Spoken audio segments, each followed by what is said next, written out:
Hello मेरे प्यारे बच्चे, welcome back to my channel अकी गुरु क्लास में आप सभी प्यारे विद्यार्थियों का स्वागत है। बच्चों, जैसा कि आप सभी को पता है कि आपके एग्ज़ाम को 14 फरवरी से शुरू होने वाला है।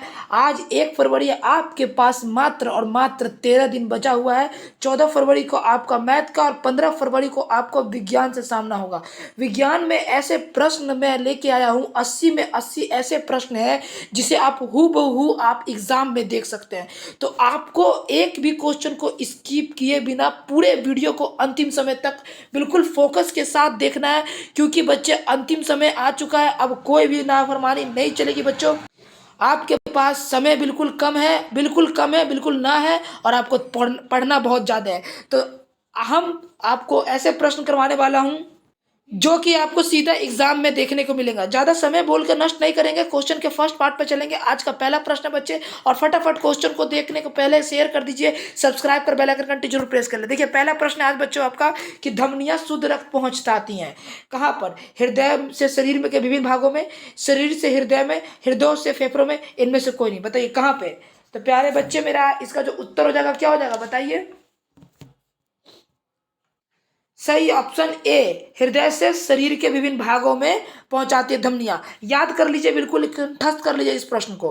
ठीक है, दूसरा प्रश्न देखिए। दूसरा प्रश्न से पहले देखिए, आप जो नीचे देख रहे हैं नंबर, ये जो क्लास, इस क्लास की अगर आपको पीडीएफ लेनी है तो आपको नीचे देख रहे हैं नंबर पे हमें हाई करके बोलना है कि सर हमें 10 क्लास के ग्रुप में जोड़ दीजिए, क्योंकि यहाँ पर आपको बिल्कुल फ्री ऑफ कॉस्ट पीडीएफ दिया रहा है। और एक नहीं बच्चे, 100 500 और 1,000 तक के ऑब्जेक्टिव को मैं तैयार कर रहा हूँ आपको पीडीएफ ग्रुप में डालने के लिए। तो बिल्कुल भी देर ना करें, इस नंबर को आप नोट करें और व्हाट्सएप ग्रुप में फटाफट जोड़ने के लिए हाई कर दें, सर हमें 10 क्लास के ग्रुप में जोड़ दीजिए। हम तुरंत जोड़ देंगे बच्चे। काफी सारे बच्चे जुड़ चुके हैं और यहाँ से लाभ प्राप्त कर रहे हैं। ठीक है, चलिए जैसे कि आपने पहला प्रश्न देख लिया कि धमनियां के शुद्ध रक्त कहाँ पहुंचाते हैं, तो हृदय के शरीर के विभिन्न भागों में। ठीक है, चलिए दूसरा प्रश्न देखते हैं कि रक्तचाप क्या है?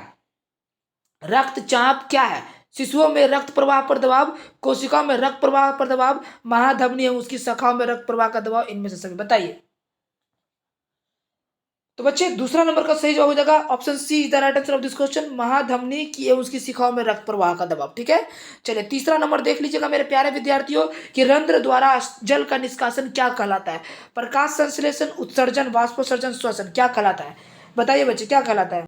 देखिए बच्चे, हमें जहां से जैसे भी बहुत मेहनत करके क्वेश्चन को निकाल के लेके आए बच्चे, और ये सभी क्वेश्चन एग्जाम के दृष्टिकोण से अति महत्वपूर्ण है। तो बस आपको पढ़ने से मतलब है और कुछ चीज से मतलब नहीं चाहिए, बस focus on the study, not anything.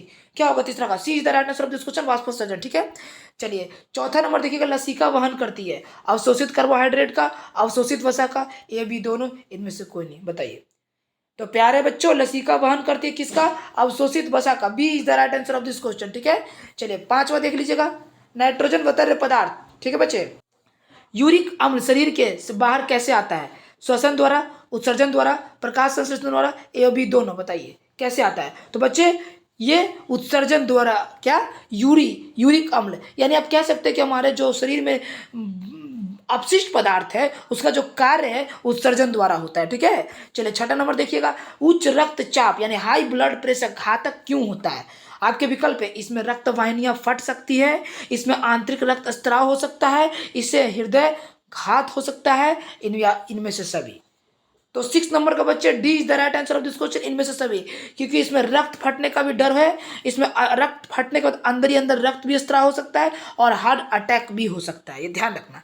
7वां number प्रश्न देखिएगा कि किस जीव में रुधिर एक चक्र में सिर्फ एक बार हृदय में जाता है?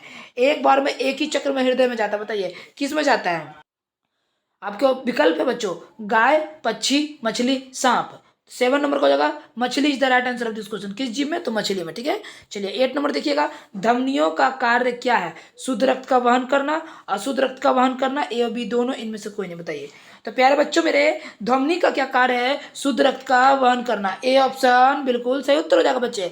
और बच्चे एक बार फिर से क्लास की पीडीएफ चाहिए तो दिख रहे नंबर पे हाई करके मैसेज करिए, सर हमें 10 क्लास के ग्रुप पे जोड़ दीजिए, तुरंत जोड़ दिए जाओगे बच्चे। इस क्लास का पीडीएफ तुरंत वहाँ प्रोवाइड करवा दिया जाएगा जैसी क्लास खत्म होगी। और इससे क्या, इससे भी और जितने भी इंपॉर्टेंट ऑब्जेक्टिव का पीडीएफ है जो अभी तक आपसे छूट चुके हैं वो भी आपको प्रोवाइड करवा दी जाएगी। ठीक है, पर्सनली मैसेज करके करवा दी जाएगी।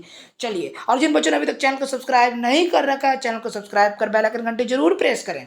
चलिए 9 नंबर देखिएगा कि नेफ्रॉन में प्याले जैसी रचना कैसी होती है? बॉमेन संपुट, हेलने का चाप, ग्लोमेरुलस, मेलपिगियन को, बताइए क्या होगा? तो 9 नंबर का उत्तर हो जाएगा बॉमेन संपुट। A is the right answer of this question बच्चों, ठीक है। चलिए अगला प्रश्न देखिएगा, हृदय से रक्त रुधिर का संपूर्ण शरीर में पंप किया जाता है, फेफड़ों द्वारा, निलय द्वारा, अलिंदों द्वारा, इनमें से सभी, बताइए क्या होगा उत्तर? तो मेरे प्यारे विद्यार्थियों 10 नंबर का उत्तर जगह बी ऑप्शन से हो जाएगा, निलय द्वारा। किसके द्वारा? निलय द्वारा। चलिए 11 नंबर देखिएगा, वृक्क का आकार कैसा होता है बच्चे? सेम के बीज समान, तिकोना, आकारहीन, इनमें से कोई नहीं, क्या होगा उत्तर? तो प्यारे बच्चे वृक्क की जो आकार होती है वो कैसी होती है? सेम के बीज के समान होती है। कैसी? सेम के बीज के समान। और वृक्क की संरचनात्मक इकारात्मक इकाई कौन है? तो बच्चों वो नेफ्रॉन है। कौन है बच्चों? नेफ्रॉन है, याद रखना मेरे प्यारे बच्चे। चलिए 12 नंबर प्रश्न देखिएगा, उच्च रक्तचाप यानी हाइपरटेंशन का कारण क्या हो सकता है? चिंता, उत्सुकता, रोग, इनमें से सभी, क्या होगा बच्चे? हाई ब्लड प्रेशर यानी उच्च रक्तचाप जो है वो चिंता से भी होता है, बहुत ज़्यादा खुश हो जाता है तब भी होता है, और डिसीज यानी रोग से भी होता है, यानी कि D is the right answer of this question. चलिए 13 नंबर देखिएगा, लसीका रंगहीन है क्योंकि इसमें क्या होता है? लाल रक्त कोशिकाएं नहीं है, लाल रक्त कोशिकाएं हैं, श्वेत रक्त कोशिकाएं नहीं है, इनमें से कोई नहीं, क्या होगा? तो मेरे प्यारे विद्यार्थीगण 13 नंबर का ए ऑप्शन बिल्कुल सही जगह, लाल रक्त कोशिकाएं नहीं है। बच्चे मेरा आरबीसी, लाल रक्त को आरबीसी भी बोलते हैं, जिसका full form red blood cells होता है। आरबीसी का जीवन काल कितने दिन का होता है? 120 दिन का होता है। आरबीसी को पूरे शरीर में क्या काम होता है? तो आरबीसी जो वो हमारे शरीर में हीमोग्लोबिन जो ऑक्सीजन को लेकर पूरे शरीर में परिवहन करता है बच्चों, ठीक है। और आरबीसी का रक्त लाल क्यों होता है? तो हीमोग्लोबिन के कारण। इसी के जस्ट अपोजिट एक पूछ दे, डब्ल्यूबीसी, डब्ल्यूबीसी का फुल फॉर्म क्या होता है? तो इसका होता है व्हाइट ब्लड सेल्स, हिंदी में बात करें तो श्वेत रक्त कोशिकाएं। अगर इसका जीवन काल पूछे तो मात्र 4 से 5 दिन के अंदर का होता है बच्चे। इसका क्या कार्य होता है? शरीर में रोगों से लड़ने का काम होता है, रोग प्रतिरोधकता कौन होता है? तो डब्ल्यूबीसी होता है, ठीक है। तो बच्चे आपने यहाँ से 2-3 प्रश्न को सीख लिया। तो 13 नंबर का क्या होगा? लाल रंगीन है क्योंकि इसमें लाल रक्त कोशिकाएं नहीं है बच्चों, ठीक है। तो इसका उत्तर हो जाएगा बच्चे, ठीक है, ए ऑप्शन, ठीक है। चलिए 14 नंबर पे चलते हैं कि पौधे की जड़ों एवं मृदा के बीच आयन सांद्रण के अंतर से क्या होता है? आपके विकल्प है, मिट्टी से जल जड़ों में प्रवेश करता है, जल पत्तों से जड़ों में प्रवेश करता है, जल फ्लोएम में जाता है, इनमें से कोई नहीं, क्या होगा? तो 14 नंबर का सही जवाब होगा मिट्टी से जल जड़ों में प्रवेश करता है। याद रखना, अगर पूछे कि पौधों में जाइलम का क्या कार्य होता है? क्या बच्चे? जाइलम का। तो उत्तर होगा बच्चे, पौधे में जाइलम का कार्य होता है जल का वहन करना। अगर पूछे कि फ्लोएम का क्या काम होता है तो आप बोलना कि पौधे में फ्लोएम का काम होता है भोजन का वहन करना, एक स्थान से दूसरे स्थान पर पहुंचाना, और जाइलम का तो जल का, ठीक है। चलिए 15 नंबर देखिएगा, अशुद्ध रक्त फेफड़े से हृदय में जाता है, फुफ्फुस शिरा द्वारा, फुफ्फुस धमनी द्वारा, रक्त की कोशिकाओं द्वारा, इनमें से कोई नहीं, क्या होगा बच्चे इसका उत्तर? तो इसका सही उत्तर हो जाएगा, क्या हो जाएगा? तो B is the right answer of this question, फुफ्फुस धमनी द्वारा, ठीक है। चलिए 16 नंबर प्रश्न देखिएगा, कौन सी रचना बॉमेन संपुट से घिरी होती है? मूत्रवाहिनी, हेलने का चाप, ग्लोमेरुलस, इनमें से कोई नहीं, बताइए। तो इसमें वो ग्लोमेरुलस जो है बॉमेन संपुट से घिरी होती है, क्या बच्चे? तो ग्लोमेरुलस बॉमेन संपुट से घिरी होती है। 17 नंबर देखिएगा, उच्च रक्तचाप से में क्या होता है? धमनी की फैलना, धमनियों का सिकुड़ना, धमनियों का समान रहना, इनमें से सभी। तो बच्चे उच्च रक्तचाप में जो होता है धमनियों का फैलना होता है। A is the right answer of this question. चलिए 18 नंबर देखिएगा, रक्तचाप उत्पन्न कैसे होता है? अलिंदों के संकुचन से, निलयों के शीतलन से, निलयों के संकुचन से, अलिंदों के शीतलन से।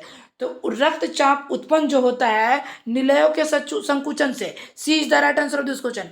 19 नंबर देखिएगा, मानव शरीर में कितने वृक्क होते हैं? 1 जोड़ा, 2 जोड़ा, सिर्फ 1, 3, बताइए। तो प्यारे बच्चे मानव शरीर में कितने वृक्क होते हैं?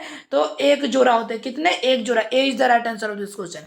20वां प्रश्न देखिएगा, मूत्र में होता है, क्या होता है? जल, यूरिया, सोडियम क्लोराइड, इनमें से कोई नहीं।